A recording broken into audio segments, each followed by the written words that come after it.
말씀을 봉독해 드리겠습니다. 오늘 우리에게 주시는 하나님의 말씀은 창세기 46장 1절에서 7절입니다. 구약 성경 72면에 있습니다.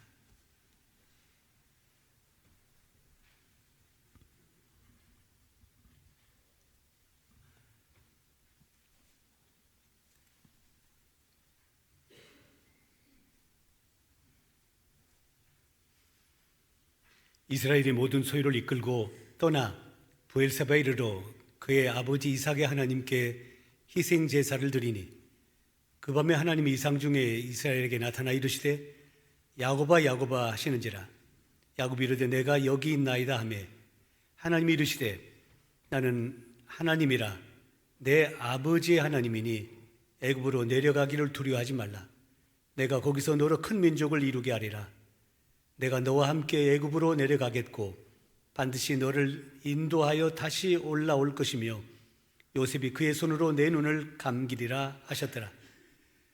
야곱이 브엘세바에서 떠날새 이스라엘 아들들이 바로가 그를 태우려고 보낸 수레에 자기들의 아버지 야곱과 자기들의 처자들을 태우고 그들의 가축과 가나안 땅에서 얻은 재물을 이끌었으며 야곱과 그의 자손들이 다 함께 애굽으로 갔더라.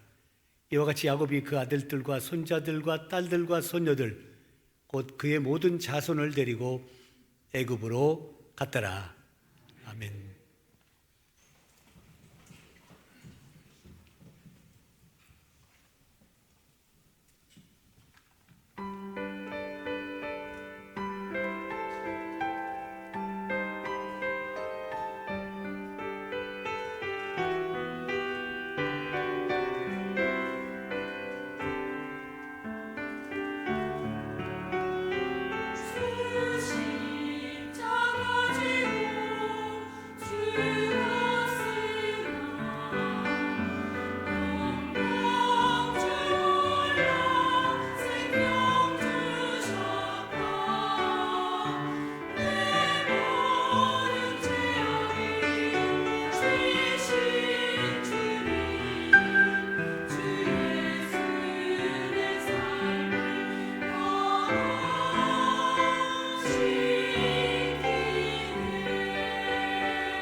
아멘. 여러분 오래간만입니다. 잘 계셨고요. 지난 설 때 뵙고 오늘 뵙게 되었습니다. 오늘도 하나님께서 예배 가운데 친히 임재하셔서 예배를 받으시고 우리 가운데 은혜 베풀어 주실 줄로 믿습니다. 우리가 인생을 살아가면서 결정해야 할 것들이 참 많습니다. 사소한 것들부터 시작해서 아주 중대한 것들까지 결정해야 할 것들이 많습니다. 사소한 것들은 어떤 것들이 있을까요? 카페에 가서 커피를 마실 것인가? 주스를 마실 것인가? 그리고 늘 고민입니다만은 중국집에 가서 짜장면을 먹을 것인가? 짬뽕을 먹을 것인가? 늘 고민입니다. 그리고 이제 대중교통의 경우에는 지하철을 타고 갈 것인가? 아니면 버스를 타고 갈 것인가? 이런 것들입니다. 하지만 중대한 것들도 있습니다. 어떤 것이 있을까요? 그 수험생 같은 경우에는 진로를 결정하는 일입니다. 그리고 또 젊은이들 가운데서는 배우자를 선택하고 결정하는 일, 참 중요한 일입니다. 그리고 연세가 드신 분들은 노후에 대한 결정이 역시 중요한 일입니다. 자, 연세가 더 들게 되면 그러면 어디서 살 것인가? 집에서 지금까지 살던 것처럼 집에서 살 것인가? 아니면 시설에 가서 살 것인가? 하는 이런 결정도 있습니다.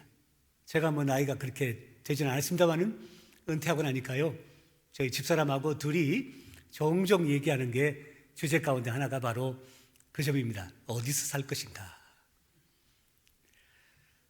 사소한 것들은 잘못 결정해도 문제가 크게 되지 않습니다. 커피 시키려고 했는데 주스를 시켜서 그러면 그게 뭐 큰 낭패가 아닙니다. 그냥 주스 마시면 됩니다. 하지만 중대한 것들은 잘못 결정하면 크게 문제가 됩니다. 젊은이들 가운데서는요, 배우자를 잘못 결정해서 어려움을 겪는 사람들도 종종 보기 때문입니다. 어쨌든 결정은 참 잘해야 합니다. 우리가 왜 결정을 잘못할까요? 그 이유가 무엇입니까? 여러 가지 요소가 있겠습니다만은 제일 중요한 것은 역시 인간의 한계 때문입니다. 우리는 불완전한 존재입니다. 완전한 인간이 아닙니다. 그러므로 우리가 결정하려고 하는 사람, 우리가 선택하려고 하는 문제들, 거기에 대해서 완전하게 알 수가 없습니다. 완전하게 알지 못하니 잘못 결정할 수도 있는 법입니다. 오늘 본문의 말씀도 결정에 대한 얘기입니다. 오늘 본문의 주인공은 야곱입니다. 이 야곱이라는 사람이 중대한 결정 앞에 지금 서 있습니다. 그것은 바로 이주의 문제입니다. 지금 살고 있는 가나안 땅에 그대로 살고 있어야 할 것인지, 아니면 죽었다고 들었는데 살아있다는 요셉이 있는 애굽으로 내려가야 할 것인지, 이 이주의 문제가 야곱에게 중대한 결정의 문제였습니다. 야곱은 그동안에 순간순간 결정하면서 인간적인 생각으로 또 욕망으로 잘못된 결정을 한 경우가 많았습니다. 그래서 형도 속이기도 했습니다. 아버지도 속였습니다. 그리고 외삼촌도 속였습니다. 이런 지난날의 결정을 생각하면서 후회도 많이 했습니다. 그래서 이번 결정을 잘 하려고 합니다. 오늘 우리는 이 본문의 말씀을 통해서 야곱이 어떻게 결정했는지, 그리고 그 결정의 과정을 통해서 우리에게 주신 하나님의 음성을 듣고자 합니다. 첫째로, 상황에만 의존하여 결정하지 말아야 한다는 것입니다. 상황과 형편, 이것에 의존해서 결정하면 낭패를 볼 수 있다는 말입니다. 오늘 본문의 그 전후 맥락의 내용은 이렇습니다. 야곱에게는 12아들이 있었습니다. 그 중에 가장 귀하게 여겼던 아들이 11번째 요셉입니다. 그런데 자녀들 가운데 갈등과 싸움이 있었습니다. 그래서 야곱의 아들들 가운데서 요셉의 형들이 요셉을 팔았습니다. 애굽에 팔았습니다. 그리고는 아버지에게는 요셉이 악한 짐승에 물려 죽었다고 거짓말했습니다. 아버지는 아들이 죽었다는 얘기를 그대로 믿고 슬픔 가운데 지냅니다. 그러다가 세월이 흘렀습니다. 이스라엘 땅에 기근이 들었습니다. 아무리 농작물을 심어도 자라지 않습니다. 그 이유가 바로 비가 오지 않기 때문입니다. 절대적으로 하늘을 의존해서 농사를 지을 수밖에 없었던 그 땅에 비가 오지 않아 결국 농사를 지을 수 없습니다. 그러기를 약 2년 정도 기근 가운데 지냈습니다. 하지만 소문을 듣자니 애굽 땅에는 양식이 넉넉하다는 것입니다. 그래서 야곱은 자기 아들들을 저 애굽에 보내서 양식을 구해오게 합니다. 그런데 형들이 거기에 갔다가 여러분 잘 알다시피 자기들이 팔았던 요셉을 만나게 됩니다. 그런데 그 동생이 그냥 평범하게 살고 있는 한 인간이 아니라 애굽의 바로 왕의 두 번째인 총리 대신으로 있었습니다. 그 외에 여러 가지 사건들이 있었습니다. 그건 다 생략하고요. 자, 요셉이 형들에게 자기의 신분을 밝힙니다. 그리고 형들에게 다음과 같이 말합니다. 형님들, 기근이 끝나려면 아직도 5년이나 남아 있습니다. 그러니 아버지를 모시고 애굽으로 내려오십시오. 내가 바로 왕에게 말씀드려서 아버지와 형님들이 잘 살 수 있는 곳을 마련해 드리겠습니다.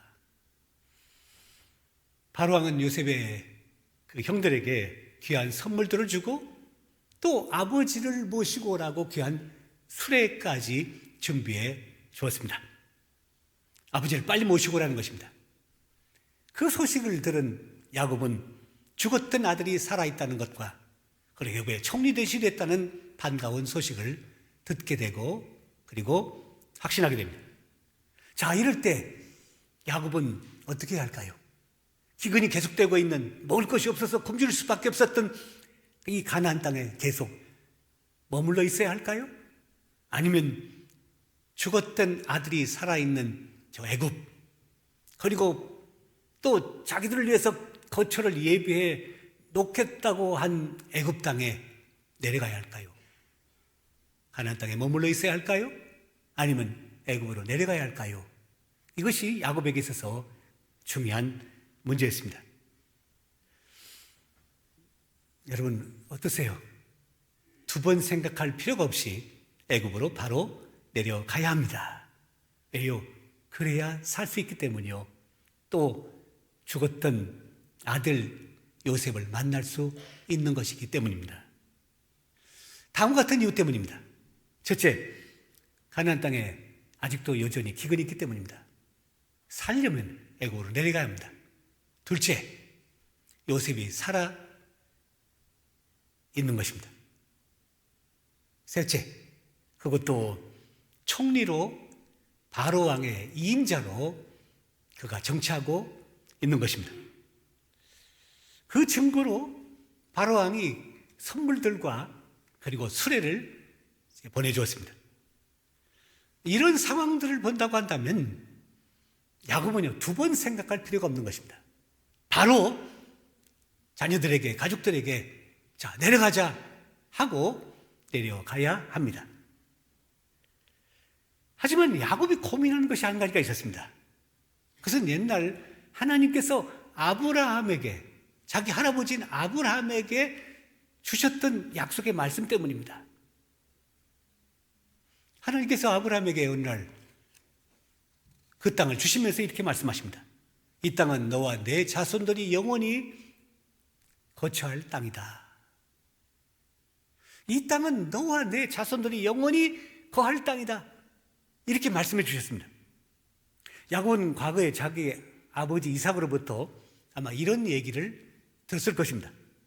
너희 할아버지는 아브라함이 실수한 적이 있으셨다. 가나안 땅에 흉년이 든 적이 있었다. 이 땅에서 살 수가 없었다. 그래서 할아버지 아브라함은 도저히 가나안 땅에 살 수가 없어서 이 땅을 떠나지 말라는 하나님의 명령을 어기고 저 기근 때문에 할 수 없이 저 애굽으로 내려가셨다.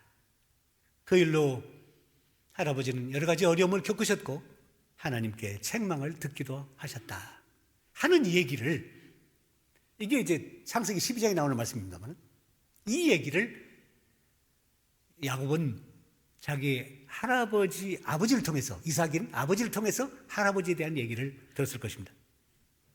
야곱은 지금 하나님의 약속의 말씀 때문에 고민하고 있는 것입니다. 약속의 말씀을 따르자니 굶어 죽을 수밖에 없습니다. 살려면 애굽으로 내려가야 합니다.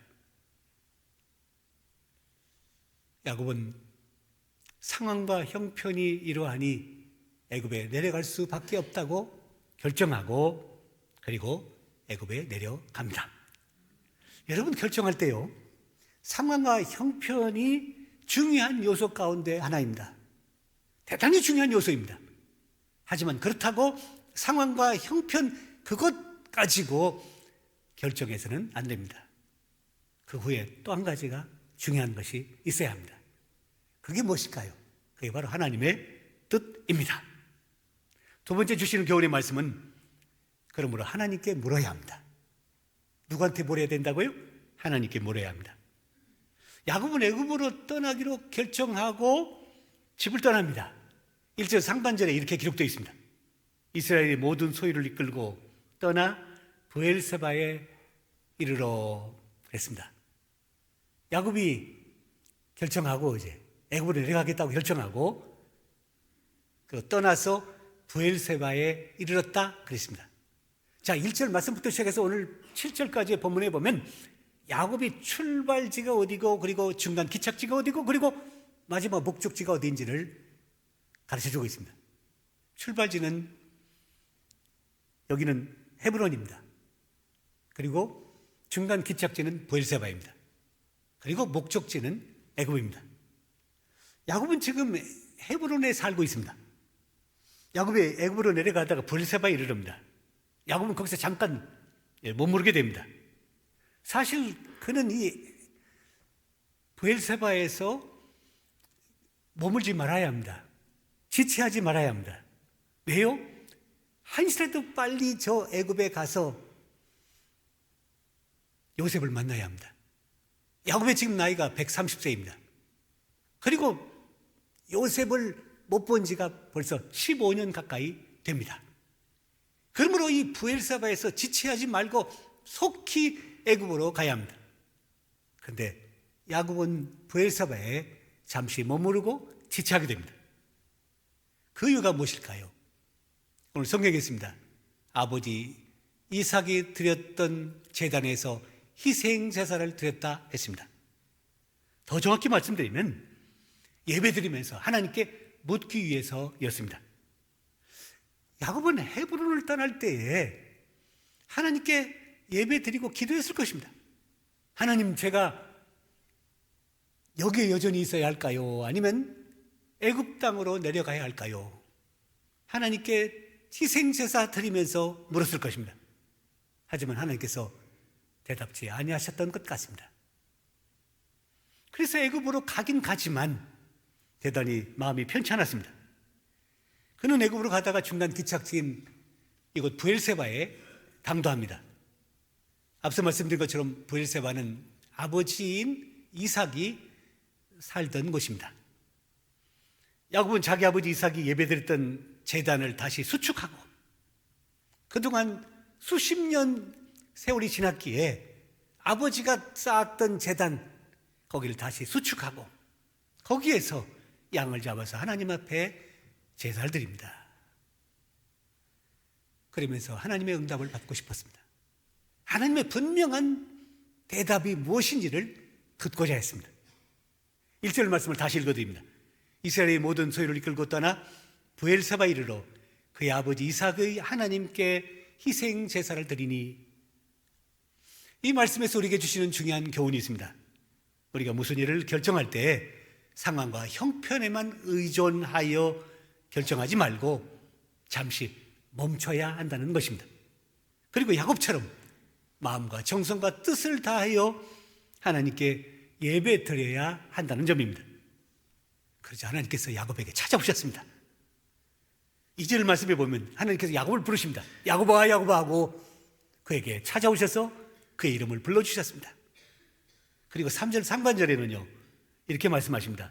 하나님이 이르시되 나는 하나님이라 내 아버지의 하나님이니 애굽으로 내려가기를 두려워하지 말라 라고 말씀해 주십니다. 이 3절 상반절 이하의 7절까지의 내용에 보면 아주 중요한 두 가지 내용이 나옵니다.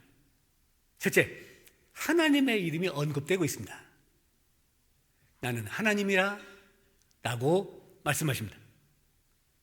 히브리어 원문 성경에 보면요 나는 하나님이라를 이렇게 기록합니다. 나는 하엘이라 그럽니다. 하엘. 엘자라는 것 여러분 아시죠? 엘로힘이라고 하는 하나님의 이름의 그 엘입니다. 하나님. 근데 그 앞에 하자를 넣었어요. 하엘. 하라는 말은 정관사예요.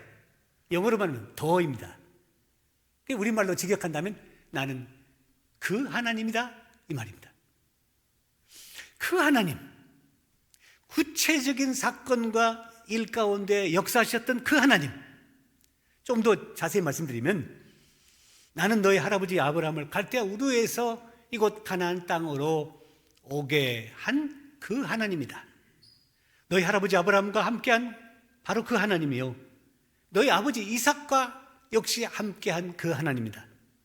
네가 외삼촌 집으로 도망할 때 저 베델 돌베기하고 걱정과 근심 가운데 있을 때 찾아와 만나 주었던 그 하나님이다. 그리고 야복강에서 씨름할 때 너와 만나 주었던 바로 그 하나님이다. 조상적부터 지금까지 언제나 함께 하셨던 하나님이시라는 것입니다. 너는 나를 떠났을지 모르지만, 너는 나를 외면했을지 모르지만 나는 절대로 결단코 떠나지 않았던 변함없는 그 하나님이다 라고 야곱에게 말씀해 주셨습니다. 임마누엘의 하나님, 그리고 우리와 함께 하시는 하나님이심을 야곱에게 일러 주셨습니다. 자, 둘째 내용입니다. 하나님의 약속의 말씀입니다. 3절과 4절에 보면 세 가지 말씀을 하십니다. 첫째로 애굽으로 내려가기를 두려워하지 말라. 애굽에 내려가는 겁니다. 여러분, 아브라함에게는 하나님께서 애굽에 내려가지 말라고 하셨거든요. 가나안 땅에 늘 머물러 살라고 했거든요. 그런데 지금은 애굽으로 내려가기를 두려워하지 말라는 것입니다. 애굽으로 내려가는 겁니다. 어떻게 맞는 거예요? 왜 하나님께서 일구이원하십니까? 아브라함 때는 그렇게 말씀하시고 왜 지금 현재 야곱 때는 이렇게 말씀하십니까? 변함없는 하나님의 약속의 말씀이 분명히 이 땅에 머물러야 합니다.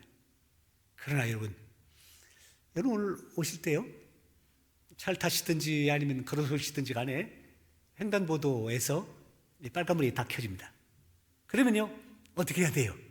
멈춰야 합니다. 차도 멈추고 발걸음도 멈춰야 합니다. 왜요? 빨간불은 스톱하는 것입니다. 근데요, 빨간불임에도 불구하고 건너갈 때가 있습니다. 건너가야 할 때가 있습니다. 언제입니까? 경찰관이 딱 서가지고 수신호할 때입니다. 건너가시오, 건너가시오 하면 빨간불은 건너갈 수 없는데도 불구하고 건너갈 수 있는 것입니다. 아브라함 때 하나님께서 이 땅은 너와 내 후손들이 영원히 살 것이다 라고 말씀하셨지만, 이번 이 사안에 대해서 하나님은 애굽으로 내려가라고 말씀해 주셨습니다. 둘째, 내가 거기서 너로 큰 민족을 이루게 하겠다. 셋째, 내가 너와 함께 애굽으로 내려가겠다. 내가 친히 너희와 동행해 주겠다. 이렇게 말씀하십니다. 그리고 5절로 이어집니다. 5절 상반절입니다. 야곱이 브엘세바에서 떠날세라고 했습니다. 성경을 자세히 보면요, 오늘 본문에요, 떠났다는 말이, 야곱이 떠났다는 말이 오늘 본문에 두 번 나옵니다. 1절에 한 번 나오고 5절에 한 번 나옵니다. 시간 관계상 제가 더 깊이 있게 설명을 못합니다만 히브리어 원문 성경을 보면 떠났다는 동사가 1절과 5절이 달라요. 좀 설명할 시간이 없습니다. 근데 1절에서는 야곱이 떠났다고 했는데 헤브론에서 떠났다는 말이요, 5절에서는 브엘세바에서 떠났다는 말입니다. 야곱이 헤브론에서 떠날 때는 근심과 걱정 가운데 떠났습니다. 왜요? 하나님의 약속의 말씀을 어기고 지금 떠나는 거리였기 때문입니다. 아무리 기도하고 아무리 하나님 앞에 말씀을 드려도, 그리고 제단을 쌓아도 하나님께서 묵묵부답이셨기 때문에 어쩔 수 없이 상황에 따라 지금 애굽으로 떠나는 것이 였는데 마음이 편찮은 가운데 떠났던 길이었기 때문입니다. 하지만 5절에 이 떠났다는, 야곱이 떠났다는 이 말씀 속에는 이제는 확신과 그리고 또 용기 가운데 떠납니다. 왜요? 제단 쌓을 때 하나님께서 그에게 나타나셔서 야곱아 야곱아 이름을 불러주셨고 애굽으로 내려가라고 하셨고 그리고 또 동행해 주시겠다고 말씀해 주셨기 때문입니다. 그래서 힘찬 발걸음으로 1절의 떠남과 5절의 떠남은 같이 떠나는 길이었지만 1절의 떠남은 어깨가 축 들어지는 가운데 떠난 걸음이었다고 한다면 5절의 떠남은 힘차게 어깨를 펴고 소위 보모도 당당하게 떠났던 길입니다. 여러분, 언제 야곱이 하나님의 음성을 들었을까요? 창세기의 말씀을 읽어보면 그가 제단 쌓을 때입니다. 자, 창세기 35장에는 야곱이 베델에서 제단 쌓는 얘기가 나옵니다. 그때 하나님께서 그에게 찾아오셔서 말씀해 주십니다. 그러다가 35장 지나서 그 뒤에는 하나님이 야곱에게 나타나셔서 말씀해 주셨다는 내용이 없습니다.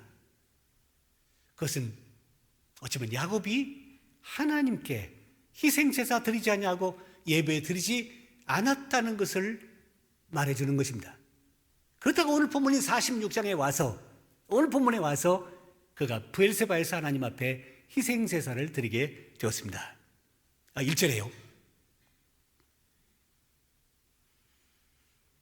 그러자 하나님께서 야곱에게 어떻게 해야 할지를 가르쳐 주셨습니다. 그 결과 야곱은 이제 올바른 결정을 할 수 있게 된 것입니다. 우리가 무엇을 결정할 때 하나님께 묻는 것이 중요합니다. 하나님은 우리가 예배드릴 때 우리에게 나타나서 말씀해 주시는 분입니다. 그래서 예배가 중요한 것입니다. 예배가 아무것도 아닌 것 같아도 절대로 아무것도 아닌 것이 아닙니다. 얼마나 중요한 것인지 모릅니다. 왜요? 예배할 때 하나님께서 우리 가운데 찾아오셔서 말씀해 주시기 때문입니다. 과거에 아브라함에게 제단 쌓을 때 찾아오셔서 말씀해 주신 하나님, 이삭이 제단 쌓을 때 찾아오셔서 말씀해 주셨던 하나님, 야곱이 제단 쌓을 때 찾아와 주셔서 말씀해 주셨던 그 하나님께서 오늘도 이 자리에서 마음을 다하여 정성껏 예배하는 우리 동함의 가족들 가운데 하나님 찾아오셔서 영광 받으시고 그리고 말씀해 주실 줄로 믿습니다. 필요한 하늘의 은혜로 충만케 하실 줄로 믿습니다. 우리가 절대로 포기해야 하지 말아야 할 사항이 바로 그런 점에서 예배입니다. 제 얘기 한마디 하겠습니다. 용서하고 들으십시오. 제가 신학교 다닐 때입니다. 군대를 가게 되었습니다. 두 가지 방법이 있습니다. 하나는 장교로 가는 길이요, 또 하나는 쫄병으로 가는 것입니다. 장교로 가는 것은 군목으로 가는 것입니다. 그리고 쫄병으로 가는 것은 이제 훈병부터 시작해서 이등병으로 시작하는 사병으로 가는 것입니다. 제 마음속에는 쫄병보다는 그래도 장교가 낫지. 여러분, 군목은요 바로 중위로 임관합니다. 소위로 임관하지 않고 중위로 임관합니다. 그러면 그곳 가서도 성경을 마음대로 볼 수 있고, 그리고 또 리더십도 배우고, 그리고 또 장교이기 때문에 소위 대접도 받고, 그렇게 할 수 있는 길이 바로 군목으로 가는 길입니다. 그래서 속으로는요, 군목으로 가고 싶다, 군목으로 가야지 라는 생각을 하게 되었습니다. 근데 명색이, 제 신분이 뭐예요? 신학생이에요. 제 생각과 마음대로 결정해서 안 될 일 아닙니까? 적어도 하나님의 뜻대로 해야 할 일이죠. 그래서 이제 제가 하나님 앞에 기도하면서 물었습니다. 학교에서 강의를 듣다가 이제 저녁이 되면 신학교 안에요, 그 기도탑이 있어요. 기도탑에 올라가서 하나님 앞에 기도합니다. 하나님, 제가 쫄병으로 가야 할까요? 사병으로 가야 할까요? 제가 군목으로 가야 할까요? 아니면 그냥 사병으로 가야 할까요? 아니, 신학생이 하나님의 뜻대로 가겠다고 묻는데 하나님께서 바로 대답 좀 해 주셔야 하지 않겠습니까? 근데요, 하나님 대답 안 하십니다. 묵묵부답이십니다. 그래서 이제 방향을 바꿨습니다. 방법을 바꿨습니다. 내 기도가 좀 부족한 모양이다, 이제 산기도 해야 되겠다 라고 생각하고 이제 산기도를 하기 시작합니다. 작년 신학대학교 그 광장동에 가면요, 그 신학교 뒤편이 거기가 아차산입니다. 그래서 밤중이면요 거기 가가지고 소나무 이제 붙잡고요 주여 주여 하고 이제 막 기도합니다. 근데요, 그렇게 기도하면요, 다른 신학교 그 가운데, 학생들 가운데 또 거기 와가지고 그 전에 그 산기도를 많이 했어요. 하나님, 제가 군복으로 가야 합니까? 아니면 사병으로 가야 합니까? 쫄병으로 가야 합니까? 아니면 장교로 가야 합니까? 그렇게 산기도까지 했습니다. 근데 역시 하나님께서 뭐라고 대답지 않냐 하시는 겁니다. 좀 슬펐어요. 좀 속상했어요. 그때 이 야곱이 생각이 났습니다. 야곱이 제단 쌓았다 하는 이 말씀이 생각이 났습니다. 그래서 이제 내가 더 하나님께 집중해서 예배 드려야 되겠다. 정말 마음과 정성과 뜻을 다해서 하나님께 예배 잘 드려야겠다 생각하고 예배를 드립니다. 여러분, 신학생들은 예배를 많이 드려요. 주일날 교회 가서 예배 드리죠. 그 다음에 또 제가 기숙사에서 2년 살았는데요, 새벽 기도회 또 있죠. 그리고 또 매일 또 채플 있죠. 얼마나 예배가 많아요. 하지만 그때부터는 정말 마음을 다하여 간절히 하나님 앞에 예배를 드렸습니다. 그때 하나님의 응답이 왔습니다. 예배 드리는 가운데 하나님께서 저에게 말씀해 주셨습니다. 뭐라고 하신 줄 알아요? 쫄병 오라 가라. 제가요, 자라면서 고생을 별로 하지 않았습니다.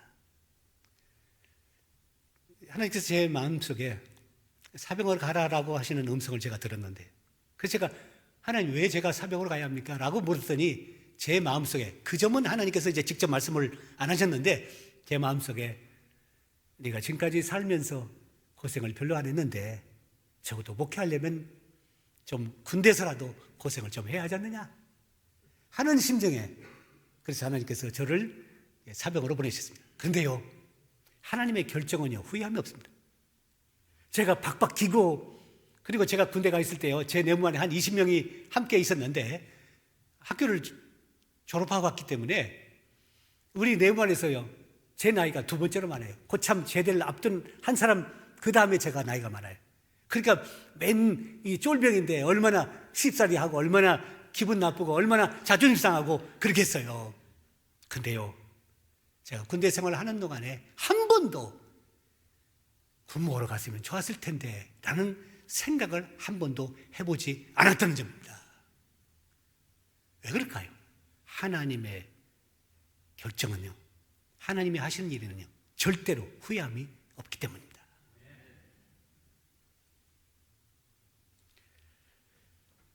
여러분, 어떤 결정을 하실 때 예배가 중요합니다. 하나님께서는 예배하는 자들을 찾으시기 때문입니다. 우리가 예배 드릴 때 하나님 찾아오셔서 직접 음성으로 말씀하시기도 하시고 우리의 마음에 감동으로 말씀하시기도 하실 것입니다. 마지막 세 번째 교훈입니다. 바른 결정에는 하나님이 친히 동행하신다는 것입니다. 우리가 바른 결정을 하게 되면 하나님은 우리와 친히 동행하시는 분이십니다. 4절 상반절 보실래요? 내가 너와 함께 애굽으로 내려가겠고, 내가 너와 함께 애굽으로 내려가겠고.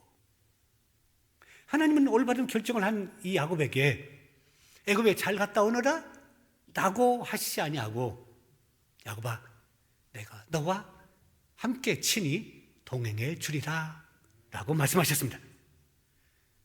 우리가 인생을 살면서 여러 가지 축복을 얘기합니다마는 가장 큰 축복은 하나님이 우리와 친히 동행하시는 일입니다. 하나님이 동행하시면 곁에서 함께 걸으시는 정도가 아닙니다. 우리의 문제를 보십니다. 우리의 처지를 살피십니다.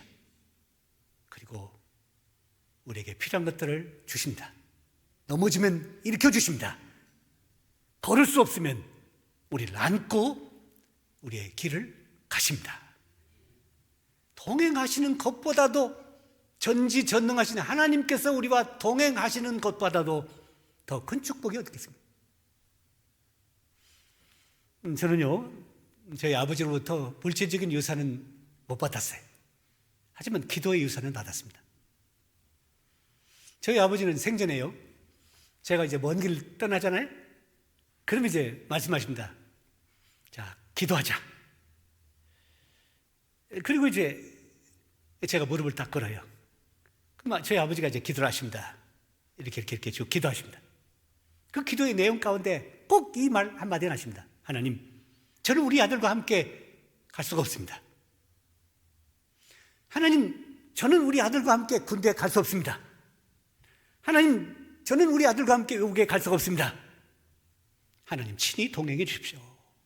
간절히 기도하십니다. 그 기도를 들으면요, 그 다음에 제가 염려가 없어집니다. 근심이 없어집니다. 왜요? 두 가지 때문입니다. 하나는요, 우리 아버지가 저를 위해서 계속해서 기도하실 것이기 때문입니다. 또 하나는요, 하나님이 동행하실 것이기 때문입니다. 그 유산을요, 제가 받았잖아요. 우리 아이들이 장성했습니다. 그리고 아이들이 아들마들인데요, 아이들이 어디 먼 길을 떠나면요, 저희 아버지가 저희 위해서 기도해 주신 것처럼 저희도 우리 아이들을 위해서 기도합니다. 자, 기도하자 그럽니다. 그럼 요즘 아이들이요, 소파에 앉기를 좋아하지 바닥에 앉기를 좀 싫어합니다. 자, 내려앉아 그럽니다. 아이들이 내려앉아가지고 양반들을 하고 있어요. 무릎 꿇어. 이제 무릎 꿇쳐놓고 이제 제가 기도합니다. 우리 아버지가 저한테 기도해 주셨던 것처럼 저도 이제 그렇게 기도합니다. 하나님, 제가 우리 아이들 가는 데까지 저기 갈 수가 없습니다. 하나님 대신 동행해 주셔서 일들을 잘 보고 무사히 돌아오게 해 주십시오 라고 기도합니다. 작년 여름입니다. 8월달입니다. 우리 큰아들이 대전에 살고 있는데 아들만 셋입니다. 초등학교 4학년, 그 당시에 2학년, 그리고 유치원생입니다. 근데 그 손주 가운데 4학년짜리하고 2학년짜리 그 두 아이가 서울에 올라왔습니다. 미암교회 그 여름 성경학교에 참여하겠다고 온 것입니다. 근데 그때마다 언제나 우리 아들이 또는 며느리가 아이를 데리고 왔는데, 그때는 기차를 태워서 대전에서 보낸 것입니다. 연락이 왔습니다. 서울역에 가서 우리 아이들 좀 받아주시죠. 그래서 서울역에 가가지고 이제 아이들을 받았습니다. 아이들이 처음으로 엄마 아빠 함께 오지 않고 자기들끼리 이제 온 것입니다. 집에 왔습니다. 제가 물었습니다.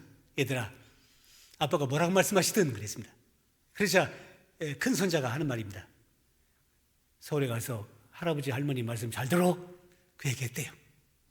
그리고요, 집에서 떠나는데 갑자기 기도하자 그러더랍니다. 그리고 무릎 꿇어 그렇게. 그래서 아빠의 기도를 듣고 왔다는 것입니다. 얼마나 기쁘고 좋았는지 몰라요. 얼마나 좋았는지 몰라요. 제가 우리 손주들한테 묻지는 않았습니다. 그래, 무슨 기도를 아빠가 하시든 안 물었습니다. 틀림없이 우리 할아버지가 기도했던 것처럼, 아버지가 기도했던 것처럼 이 아이도요, 아이들과 함께 동행해 주십시오 라고 기도했을 것입니다.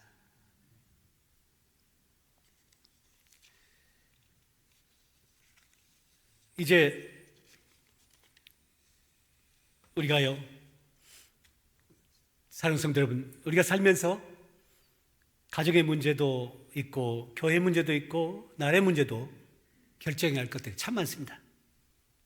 당장 오늘 오후에는 담임 목사님 청빙을 위한 재직회를 엽니다. 마음에 결정하셨죠? 왜 대답을 안 하세요? 아직 결정을 못 하셨다면 하나님께 간절히 물으십시오. 이 시간에라도요, 기도할 때 그러면 하나님께서 말씀해 주시거나 마음의 감동을 주실 줄로 믿습니다. 그리고 교회에서 결정되면 그 결정 잘 따르셔야 합니다. 그래야 교회가 평안하고 교회가 안정될 것입니다. 우리가 결정할 때 어떻게 결정해야 된다고요? 상황과 형편에 너무 의존하지 말라. 결정의 요인은 분명합니다만 그것으로만 결정해서는 안 됩니다. 하나님께 물으셔야 합니다. 그 하나님이 언제 가장 잘 대답하신다고요? 예배 중에입니다. 주의할 점이 한 가지가 있습니다. 하나님께 물으실 때 하나님께서 무슨 말씀을 하시든지 그대로 순종하겠다는 마음과 태도로 물으셔야 합니다.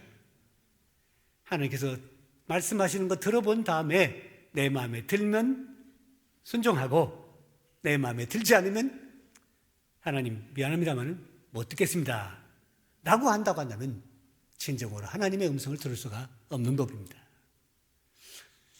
나의 생각과 반한 말씀을 하신다 할지라도 하나님이 말씀하시면 예라고 순종하겠습니다 라는 마음으로 물으셔야 하나님께서 우리에게 대답하십니다.